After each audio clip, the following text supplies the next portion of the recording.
That's part of our faith journey because they're sacramentals, right? Things that really you can see and touch and feel, and it helps you, I think, give you a visible sign of what you're doing in the spiritual realm, invisibly, right? So it's like that gift of entering into the mystery is something you as a human being, because we have bodies, we have minds, we need to be able to measure to some extent so that we feel like we are actually making progress in the spiritual life, that we actually have a relationship with someone. So it's not ethereal or ephemeral and intangible, but something real. Like for me, my devotion has always been to Our Lady of Fatima. That's what I grew up with. And so on October 2013, so here we are 20 years later, I'm in seminary and I consecrated myself to Mary for the very first time as well.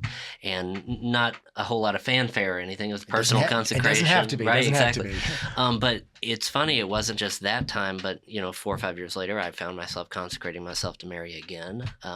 And this time it was at a midnight mass with who would become my future wife. And then it was 4 or 5 years after that, right around now, that Brian Kane and I we went through 33 days again. But my wife and I did it again with Brian and several others on December 8th of this year. So it's like you can reconsecrate yourself to Mary. In fact, I would encourage, even though I have not done it, it's definitely Mary's drawing me into her heart to make me want to do it more and be more aware of it, but to consecrate yourself annually. So really to renew your consecration. Right. Yeah, you can't reconsecrate. Right. It's more renewing your consecration, similar to renewing the vows you make on your wedding. Right? You can't get married again to the same person. You simply renew the vows you've already made, just like you can't be rebaptized, right? But not that consecration's a sacrament officially, right? But maybe that's a question I've never thought of asking, Father. What would be the relationship between a consecration to Mary and any kind of sacrament that we might have in the church, like the sacramental graces that we receive? Is it a sacramental, I guess, in that way? I think a sacramental is I don't know the exact definition of the catechism. I'm trying to think. A sacramental is anything that we use, anything that we do, like the sign of the cross, that leads us to the ultimate sacraments of the church.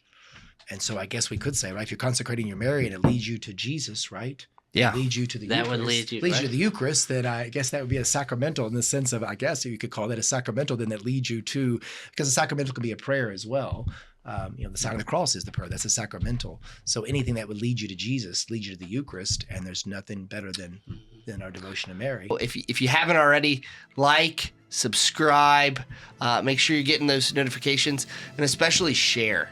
Definitely share if you found some of this video to be helpful or in any way insightful. Share it with others, so that'll help us out a lot, help our mission out.